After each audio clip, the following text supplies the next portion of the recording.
Hi everyone, welcome to today's video. Welcome to what is going to be my first ever video on this channel. I'm so excited to be starting my own booktube. I've wanted to do that for such a long time, so I'm very proud of myself to finally summoning the courage and starting this channel.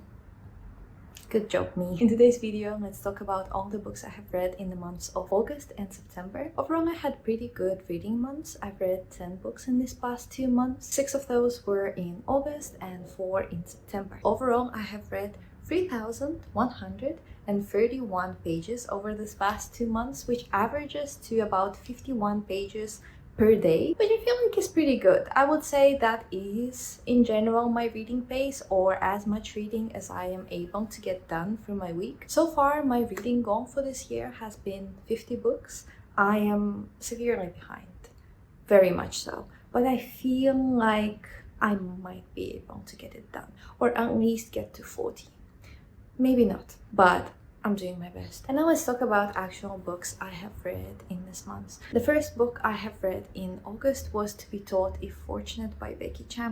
She's one of my favorite authors, and she writes such an accessible, lovely sci-fi that is sometimes heartbreaking, but there is always a bit of hope in her writing and in her stories. This particular book is pretty short. I think it's about 150 pages only, and it is about a crew in a far distant future, well, that far, I don't know, space crew in the future that is going to different planets in order to find a habitable planet for people to move to, because unfortunately Earth is counting its last days. I absolutely loved reading about those planets. Each one of them has such a distinct style and ecosystem, and it is so fun to read about. I really love how imaginative it is. I also really love the characters. They are forced to spend basically the rest of their lives with each other, and they try to do their best to accept each other for who they are and build long-lasting friendships and relationships between themselves. Overall, I gave this book 4 stars. So as the story progresses and as those characters go into different planets, they have to report back to Earth, and at some point communication becomes a little bit jittery, and then something happens that they have to start making major decisions for themselves rather than follow whatever commands they are given by their superiors. I think it wasn't a 5-star for me purely because of the ending, even though it does have that signature hopeful voice of Becky. In this case, I felt like the plot needed a bit more of resolution, and the characters have gone through so many challenges and so many pivotal moments of their lives that they needed to have a bit more of a justice for everything that they've done for humanity than what they got at the end. I would have loved it to have slightly different ending, I think, but still is a really good read. If you want to get into sci-fi, I absolutely recommend Becky. Her books are so easy to read. I firmly believe that her books are pretty much for everyone, and they're just sweet, short, hopeful. They will make you giggle, but also might make you tear up in the best way. It is really great sci-fi. If sci-fi intimidates you, I feel like this is an author whose books will not intimidate anyone. I'm very happy that I got to read this book. It's been on my Kindle for a really long time. Either way, it is a really fun, entertaining book, and if sci-fi is your thing, definitely check out this novella. Next on my list, I've read Akatar, A Court of Thorns and Roses by Sarah J. Maas. So I actually started this book for the first time last year.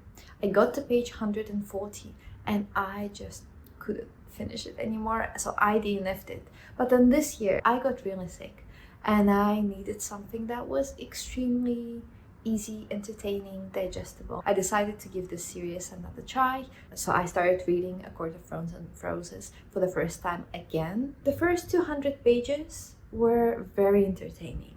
However, I'm not sure if it was entertaining in a good way, because I was giggling at the writing so much. There was so much angst, so much immaturity from the main character that I couldn't resist. I was giggling and laughing, and it was a good time.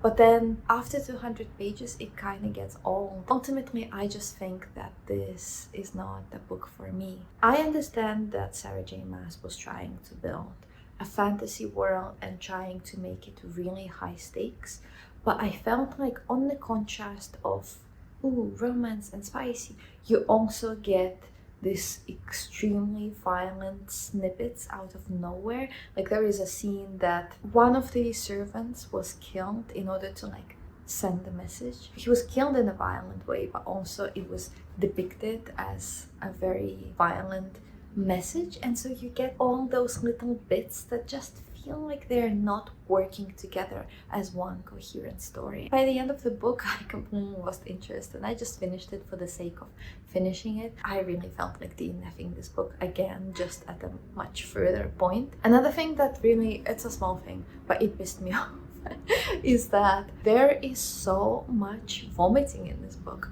Why does the main character vomit every like 5 pages? What's up with that? It's like those elements to make it look like it is such a hard, gruesome world, and to make things more tense, but I feel like they are so exaggerated that they come out more comical rather than actually building up the tension of the book. I understand its entertaining value. If it is anyone's 5-star, and I know it is a lot of people's 5-star favorite book, that's okay. I think it's just for me and for what I'm looking in the book, all the pieces of the storyline didn't quite connect together. I'm happy that I read it because I feel like I had some FOMO. I was just curious.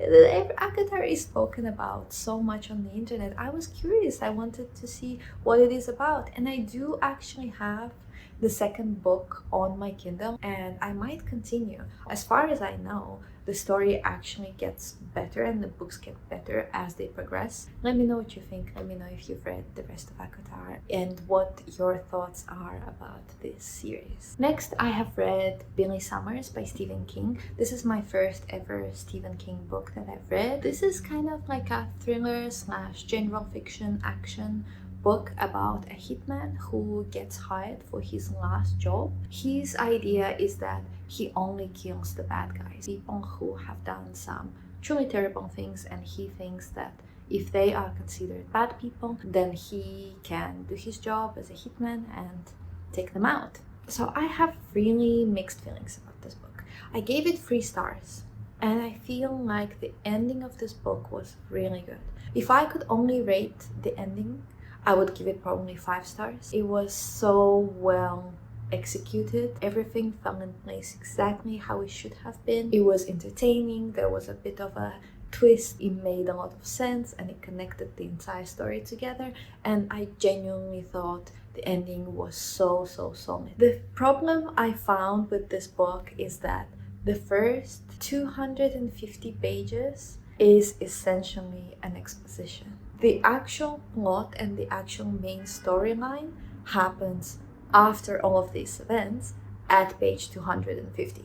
I wanted to DNF this book so many times before that 250 page mark. I obviously didn't know that there was going to be a new storyline to wait for. After halfway through, it is a great book. It's entertaining, it's dark, so please check trigger warnings for it because there is some really dark things that really bad people do, and it's kind of hard to read about it. I just felt like it should have been split into 2 separate books. I definitely thought about this character so much after I finished it. I was so immersed towards the end of the book when the plot was actually developing more. If you have any recommendations for books by Stephen King, I would love that. If you have recommendations, if you're a Stephen King stan, please let me know what I should read from him. The next book I read in August was The 7-Year Slip by Ashley Poston.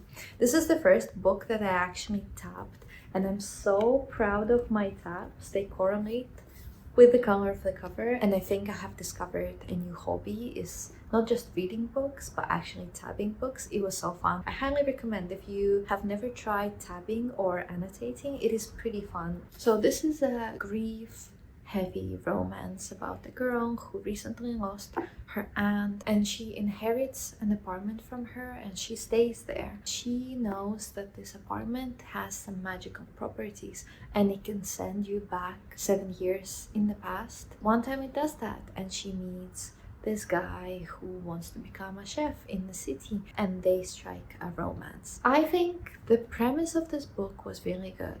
It was also really great writing, especially at the beginning. I found so many quotes that I wanted to underline that were so sweet. The first 100 pages of this book, I just woke up one morning, decided I'm going to read this, and I started reading it, and then I opened my eyes and 100 pages flew by already. It was so easy to read. I gave this book 3.75 stars. The romance is very much insta-lovey. The main characters just got to meet each other, and then all of a sudden they're all over each other. They're so madly in love. I didn't feel any connection to the romance at all. Another thing is that I think this book had two cheesy repetition quotes. Like, for example, there is this phrase that her aunt always told her to chase the moon, and it is repeated so many times in this book that loses its significance and loses its sweetness. The time travel is really vague. There is literally a moment when the main character, when she went to her aunt and she asked, this apartment sent you 7 years back, why 7? And the aunt says, I don't know, it's a lucky number, I guess. Those little moments take you out of the story, because I feel like if we didn't get the discussion at all about why it is 7 years or how the whole time travel works, then you can move by without really paying too much attention to it. But when there is that need to start some sort of explanation, but then that explanation is like, I don't know, I guess it's just lucky, that just didn't feel quite right to me, and I felt like it would be better if we didn't have that discussion at all. I actually, more than romance, I really love the friendships of this book. Our main character Clementine has such sweet relationship with her friends, and I really loved their dynamic, and I think this book is so much more about the value of friendship rather than it is about the romance. But still, it was a really good read. I believe this is a closed door romance. One thing I would say is it is much more grief heavy than I anticipated. I was going into this thinking it was just like a cute rom-com. I really recommend this book. It just wasn't a 5-star for me, but it was still a great read, and I'm happy that I got to finally get this one off of my TBR.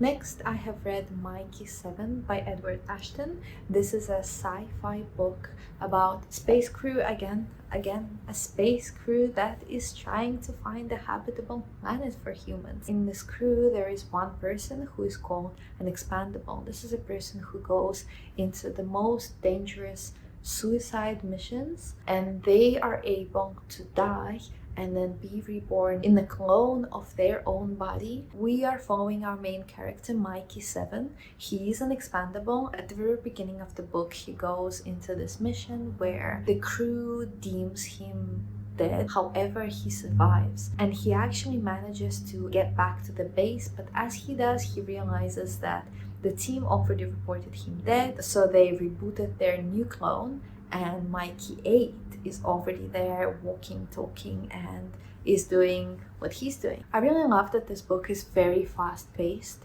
It took me very little time to get through. It is pretty short and it is very easy to read. I like the pacing and I like the characters of this book. I like the messy dynamics that were happening as the whole situation was unraveling. I gave this book 3.5 stars. The only thing I would say is that there is not a whole lot of plot going on besides the actual premise. I just wanted to have a bit more action, a bit more resolution to the conflict. There is some at the end, and there is definitely some progression and also some setup for the second book. However, most of this book is just following these characters, trying to figure out how to deal with the situation, but there is not a whole lot of action going on and actually to resolve the conflict that has been created at the beginning. Besides that, it was pretty entertaining. As I said, it's fast-paced. The characters are fun, they're messy, they're not meant to be all very likable, but I thought that that was very well done and I enjoyed this book quite a bit.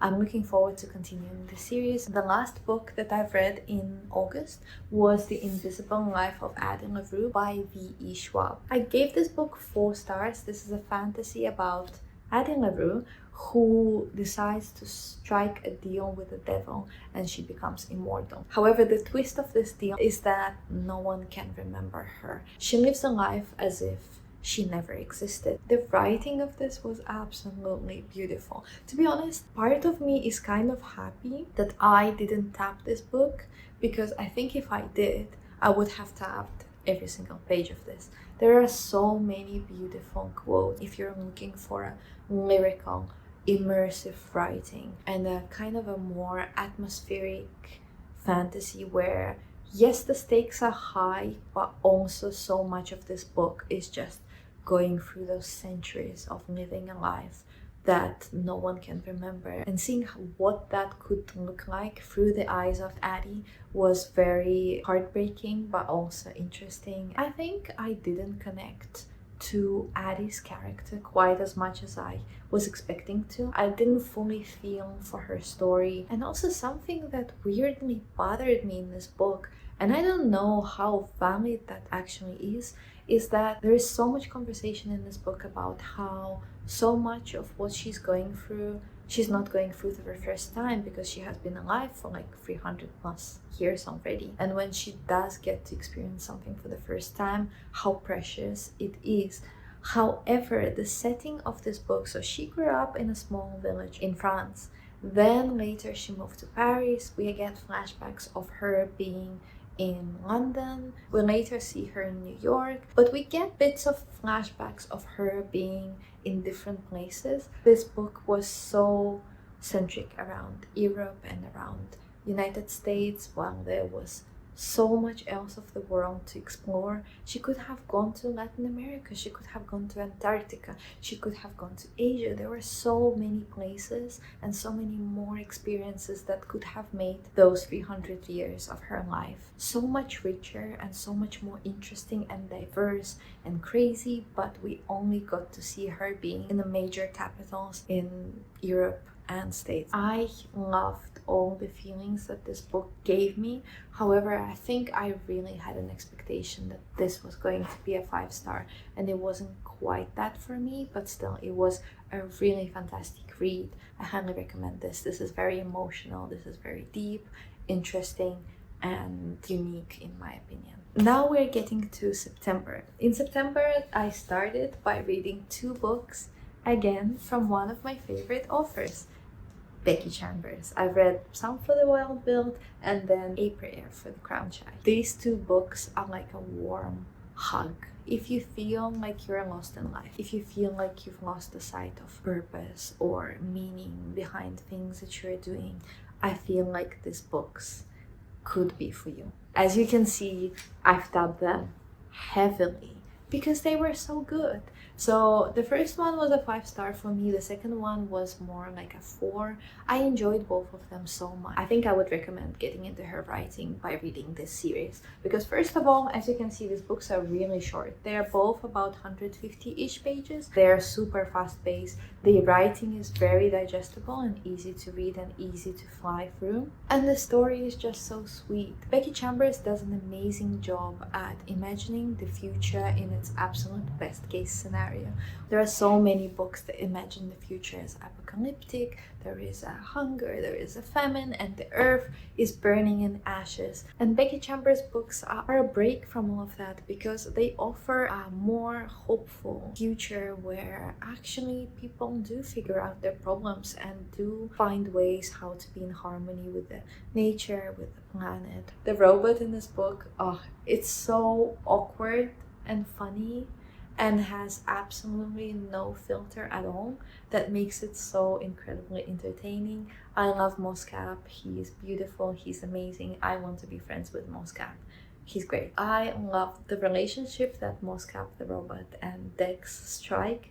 is so special and funny. This will definitely be my comfort reads, and I'm looking forward to getting back into the story. I really wish this was a longer series, even with smaller, shorter installments. Since I like The Invisible Life of Addie and LaRue so much, I decided to read Gallant by V.E. Shwab. This is a fantasy slash horror, but a YA horror. It's not too explicit. It's about our main character, Olive, who has been raised in an orphanage. She doesn't know anything about her parents besides that one journal that she has from her mom, and this journal is dedicated to her. Wait, Olive? No, Olivia. And one of the entries in this journal is saying that, Olivia, you will be very safe as long as you stay away from Gallant. And then one day she gets a letter from her uncle that she never knew she had that invites her to Gallant, to a mansion where apparently this family has lived for generations. I felt so much for our main character. She is longing so much for a family, for a connection. Excuse me?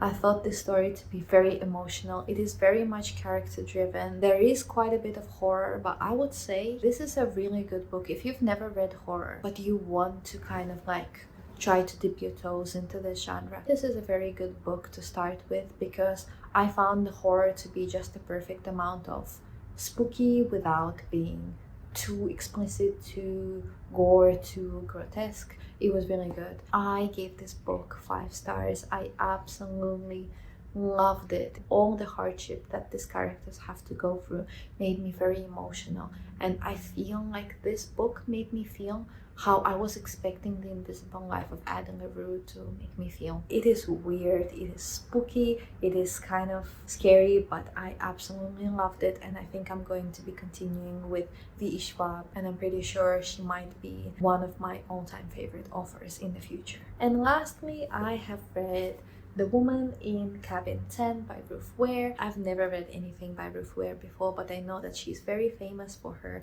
thrillers and mysteries, and this book specifically is compared so heavily to Agatha Christie. I love Agatha Christie. I love The Murder on the Orient Express. I love And Then There Were None, and I definitely see where that comparison comes from. The premise of this book is that we have our main character, journalist Lo, who goes on this very exclusive cruise ship, and she thinks she sees a murder, but no one believes her. I think the reason why it is compared so much to Agatha Christie is because of this murder in a small space, which is always so entertaining because you already have your full cast of characters, so you know that if anything happened, it was one of those characters. You just need to figure out the connection between who and what and why. The setting of this book really adds to the tension and the danger of being in this situation. I only gave this book 3 stars. It was really entertaining, and I definitely don't regret reading this at all. However, I think there are so many loose ends in the story. I literally finished this book and then I was like, oh wait, but how did this character, there was so many unanswered questions. If you don't want to get spoiled of anything of the plot, skip the rest of the video, but I want to be going a little bit more into the plot line of this. Why there is 2 burglaries, and why the burglary that happens to the main character at the beginning of the book and takes so much of the plot and action and the way our character feels is just completely left unattended, and we never get an explanation for it. That made me a little bit angry. I thought that there were moments when Ruth Ware just gave up on the storyline. That's what it felt like to me. Having said that, I did really enjoy the atmosphere of this book. I did fly through it pretty quickly. I think I've read it in 2 sittings. I will definitely check out more books by Ruth Ware. I'm pretty sure I will find books that I might enjoy a lot more than this one, but I did enjoy this one. It was still fun. Also, I did not buy it for $15. Don't look at the sticker. I bought it for $2 at a library sale. It was a great deal. Overall, not the best mystery I've ever read, but I enjoyed my time reading this nevertheless. That is going to be all for today's video. Thank you so much for sticking around. Thank you for watching this and supporting me. Please let me know what books you have read recently, which ones you enjoyed. If you've read any of the books I have mentioned today and want to talk about them, I would love to do so in the comments, and I will see you in the next one. Bye!